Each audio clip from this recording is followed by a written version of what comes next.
The collapse comes. Not the one on TV, the real one. Trucks stop for 6 weeks. Your town stores empty in 72 hours. You've got your stockpile. 3 months of freeze-dried meals, rice, canned goods. You're ahead of 90% of people, and you'll be starving before winter. Here's why. You can't stockpile 10 years of food for 32 families without spending $200,000 and renting warehouse space. The numbers don't lie. 128 people need 93 million calories every 90 days. Your stockpile runs out. Next harvest is 6 months away. Your family is looking at you, asking what's next. You're learning the most expensive lesson of your life. The preparedness industry sold you a countdown timer, not a solution. But here's what they buried. A food production system on 1/10 acre that feeds 32 families permanently using biology they can't patent or control. It's not science fiction. It's working right now. Every prepper I know has a food problem. They don't know it yet. But they do. You've got buckets of rice stacked in the basement. Freeze-dried meals in plastic tubs. Cases of canned beans. You think you're building food security. You're not. You're building a countdown timer. Here's the math the survival industry doesn't advertise in big bold letters on the packaging.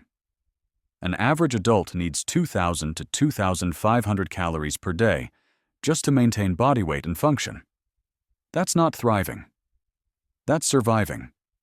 One person for 1 year requires 730,000 calories minimum. If you're eating nothing but white rice, that's 1,825 pounds. Just for one person. Just for 1 year. Now scale that up. You're not preparing for yourself. You're preparing for a community. 32 families, average 4 people per household. That's 128 people total. Those 128 people need 93 million calories every 90 days. Per year, you're looking at 233,600 pounds of food. That's not a closet. That's not a pantry. That's a commercial warehouse. Let's talk about storage space.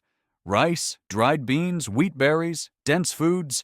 You're still looking at 3,000 square feet minimum just to store 1 year of basic staples for 128 people. That's the footprint of a large house. And you haven't even addressed protein diversity, fresh vegetables, vitamins, minerals. You've covered calories, barely, cost, freeze-dried meals from the survival companies. They market them as long-term insurance. A 1-year supply for one person runs $2,000 to $3,000. For 128 people, you're spending $256,000 to $384,000. Even if you go cheap and buy bulk rice, beans, and wheat, you're looking at $40,000 to $60,000 up front. And that's assuming the supply chain is still functioning when you buy it. But here's the real trap: shelf life. The companies advertise 25 to 30 years. They don't advertise the degradation. Vitamins break down. Fats go rancid. After 5 years of storage, you've lost 20 to 30% of your nutritional value. After 10 years, you're looking at a rotation schedule. You're not stockpiling once. You're buying forever. You're a customer for life. That's the model. They want you buying, storing, rotating, replacing. The dependency cycle doesn't end when you fill your basement. It just changes vendors. The alternative isn't more storage. It's production. You're thinking, I'll just grow food, start a garden, plant some tomatoes, lettuce, beans, be self-sufficient. Wrong. Traditional gardening won't save you. Here's what the seed catalogs don't tell you. Conventional backyard gardening yields about 15,000 to 20,000 pounds per acre per year if you're good at it. Mixed vegetables, row crops, the classic American garden layout. That sounds like a lot until you do the conversion.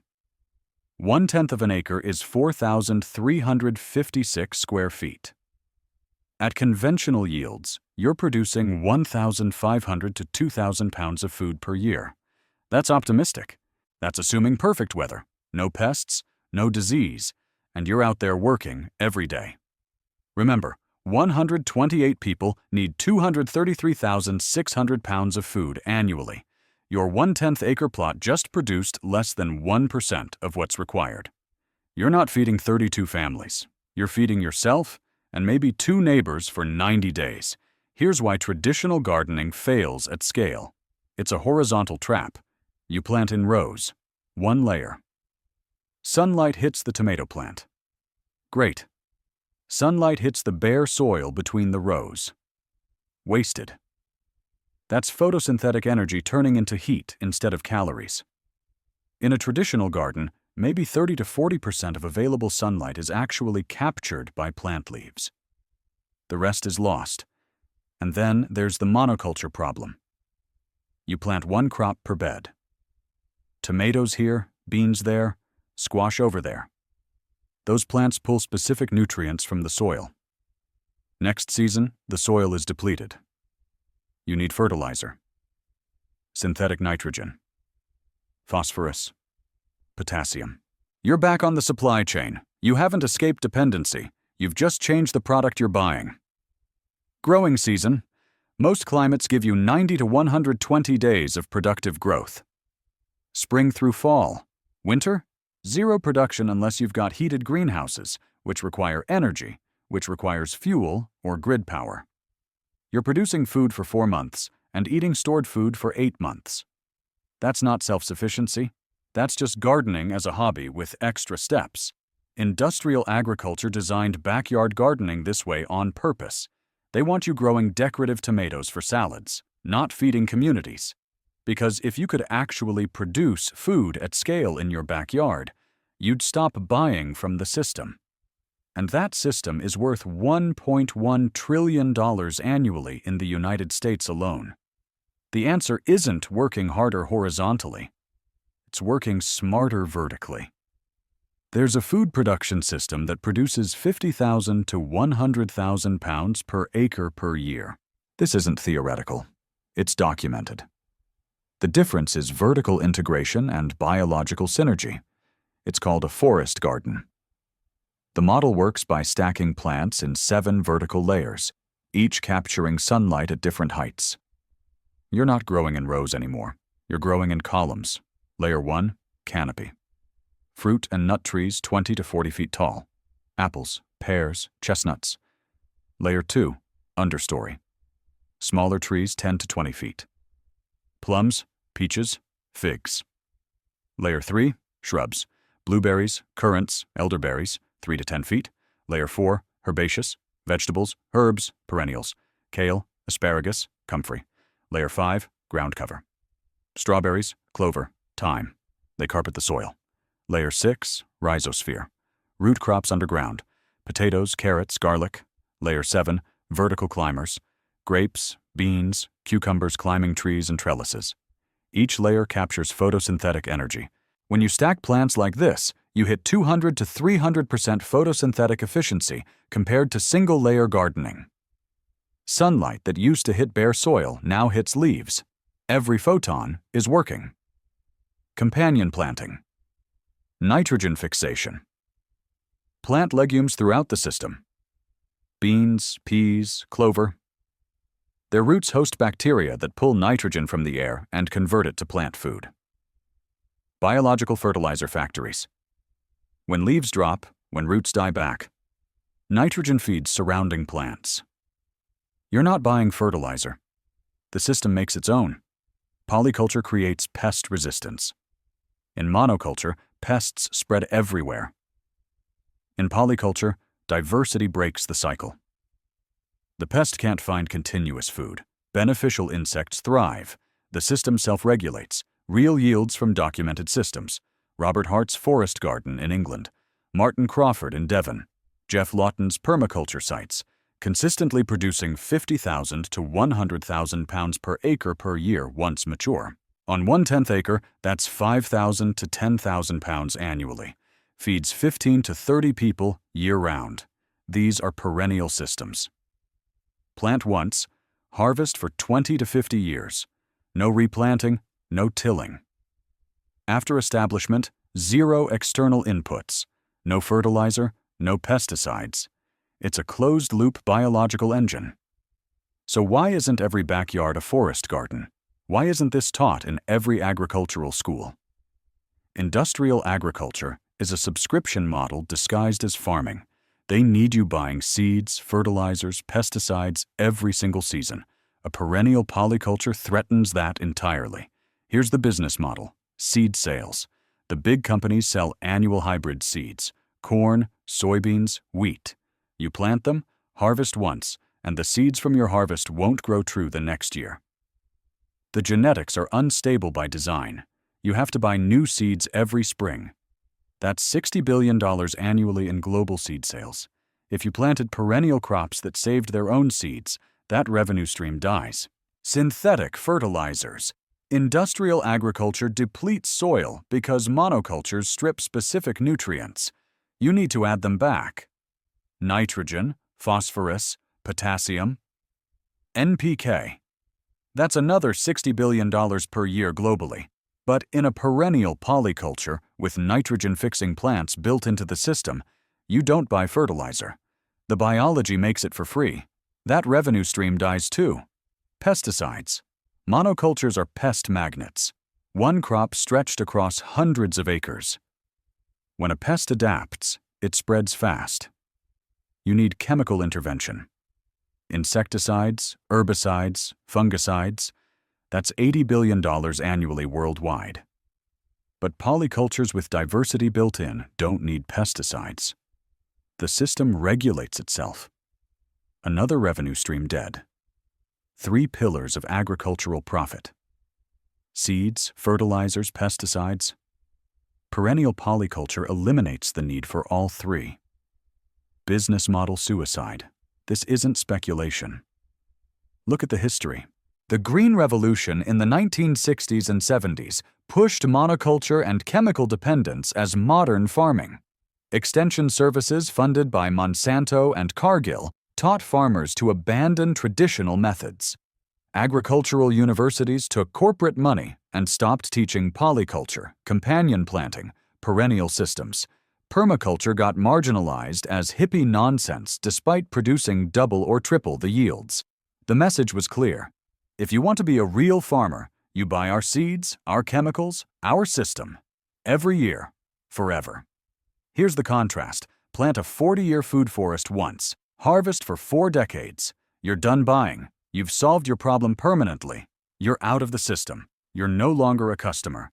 And in an economy built on recurring revenue, a permanent solution is a threat. But here's the good news. You can still access this knowledge. Toby Hemingway's book, Gaia's Garden, Dave Jackie's Edible Forest Gardens, Jeff Lawton's online permaculture courses. The information exists. It's documented. It works. They just don't advertise it because if everyone knew, the system collapses. You've got the plants. You've got 5,000 to 10,000 pounds per year. But here's the problem nobody talks about. 5,000 pounds of vegetables sounds like abundance. It's not enough. Here's the nutritional reality. Humans need complete protein, all 9 essential amino acids. Your body can't make them. You get them from food or you die slowly. An adult needs 50 to 70 grams of protein per day. For 128 people, that's 6,400 to 9,000 grams daily. About 14 to 20 pounds of protein. Every single day. Plant proteins are incomplete. Most vegetables lack 1 or more essential amino acids. Beans have lysine, but lack methionine. Grains have methionine, but lack lysine. You can combine them, but you need volume. Lots of volume. To hit your protein targets on plants alone, you need to eat 2 to 3 times more food by weight compared to animal sources. That's physically difficult. Your gut can only process so much bulk. And then there's the micronutrient problem. Vitamin B12, only available from animal sources. Algae and fortified foods, maybe, but not reliably in a collapse. Omega-3 fatty acids, DHA and EPA. Your brain needs them. You get them from fish and algae. Plant-based omega-3s like flaxseed convert poorly in the body. Heme iron. The bioavailable form. You get it from meat. Plant iron absorption is 5 to 10%. Animal iron absorption is 20 to 30%. A plant-only diet can work if you're supplementing or eating massive quantities, but in a collapse scenario, you're not ordering B12 pills from Amazon. You need complete nutrition from the system itself. The solution is animal protein integration. Herbivores convert cellulose into protein we can digest: grass, leaves, plant scraps. Humans can't eat that. Animals can. They turn waste into food. But here's the space problem. Cattle need 2 acres of pasture per animal. Goats need half an acre. Chickens need less space, but they require feed. Grain, corn, protein meal. A laying hen eats 100 pounds of feed per year. For 128 people, you'd need hundreds of chickens. That's tons of external feed. You're back on the supply chain. You haven't closed the loop. Traditional livestock won't work on 1/10 acre. The math doesn't scale. The feed requirements are too high. So how do you produce animal protein without feed imports or massive space? The answer is an animal with 2-to-1 feed conversion efficiency that requires 0 horizontal space and produces its body weight in protein monthly. Black soldier fly larvae. BSFL. They convert 15 pounds of food waste per day into 3 pounds of protein. That's 2-to-1 feed conversion, the most efficient animal protein on Earth. Cattle are 10-to-1. Chickens are 2.5-to-1. These insects beat everything. Here's how it works. You set up breeding bins, 50 square feet of space, kitchen scraps, plant waste from your forest garden, anything organic. The larvae consume it. In 2 weeks, they're ready to harvest. You can feed them to chickens, fish, or process them for human consumption. Dried larvae are 40% protein by weight. Complete amino acids. B12. Iron. Everything you need. A 50 square foot BSFL operation produces 1,000 pounds of protein per year. That's feeding the entire community's protein requirements from waste conversion. Or aquaponics. Tilapia in a 1,000-gallon tank. 100 square feet of space. The fish produce waste. Ammonia. Bacteria convert ammonia to nitrates. The plants growing above the tank absorb nitrates as fertilizer. The water cycles back to the fish, clean. You're feeding the fish plant scraps and insect larvae. The fish grow. You harvest 400 to 500 pounds per year. Omega-3s, B12. Complete protein. Feed conversion on tilapia is 1.5-to-1. You give them 1.5 pounds of feed, you get 1 pound of fish. Compare that to cattle at 10-to-1. It's absurdly efficient. Integration. The plant waste from your 4,200 square foot forest garden feeds the insects and fish. The waste from the insects and fish feeds the plants. Closed loop. 0 external inputs after you establish the system. Space budget. 150 square feet for protein production. 4,200 square feet for polyculture plants.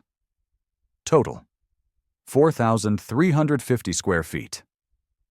That's 1/10 of an acre. Complete nutrition for 128 people. Carbohydrates, fats, complete protein, micronutrients. You've got carbohydrates, complete protein, closed-loop nutrition. No external inputs, no subscriptions. And now you see why this model is invisible in mainstream agriculture. Let's step back and look at what we just covered. 3 biological systems that together produce complete nutrition for 128 people on 4,356 square feet. Vertical polyculture yielding 5,000 to 10,000 pounds of vegetables annually. Aquaponics or insect farming, producing 400 to 1,000 pounds of protein. Closed-loop nutrient cycling with 0 external inputs after establishment. And you've never seen this advertised. That's not an accident. Every permanent solution is a lost customer. Industrial agriculture makes money by selling seeds every year, chemicals every season, equipment constantly. That's the business model. Recurring revenue. Quarterly earnings growth. A customer who buys once and never comes back is a failure in that system. This system requires a one-time setup cost. $2,000 to $5,000 for plants, fish tanks, or insect bins. Basic infrastructure. Then you're done. You're producing food for 20 to 50 years without buying anything. Compare that to 40,000 to 60,000 stockpiling food that runs out, or the ongoing cost of grocery shopping. If 10% of suburban yards converted to this model, the industrial food system would lose over $100 billion in annual revenue. Seed sales collapse. Fertilizer sales collapse. Grocery sales collapse. That's why permaculture isn't taught in agricultural schools. That's why aquaponics is fringe. That's why you've never seen a forest garden featured on HGTV. The extraction economy is designed to extract recurring payments from you, not solve your problems permanently. A problem solved is a customer lost. Zoning regulations often ban chickens and rabbits in suburban areas, but this system flies under the radar. Plants and fish are unregulated in most places. You're not violating codes. You're just growing food. The system exists. The biology is proven. The only question is, do you build it before you need it? Here's how you actually do this. This isn't theoretical. People are running these systems right now. You can have this operational in 6 to 12 months. Phase 1. Months 1 to 3. Design and site prep. Test your soil. Identify water sources. Learn the fundamentals. Jeff Lawton's online permaculture design course. Study Gaia's Garden by Toby Hemingway. The Resilient Farm and Homestead by Ben Falk. These aren't theory books, they're implementation manuals. Phase 2. Months 3 to 6. Plant establishment. Fruit trees, nitrogen fixers, perennial vegetables go in the ground. Set up your aquaponics tank or insect breeding bins. Start small. Scale as you learn. First harvests happen here. Phase 3. Month 6 to 12. System maturation. Refine your layout, expand what works, document your yields.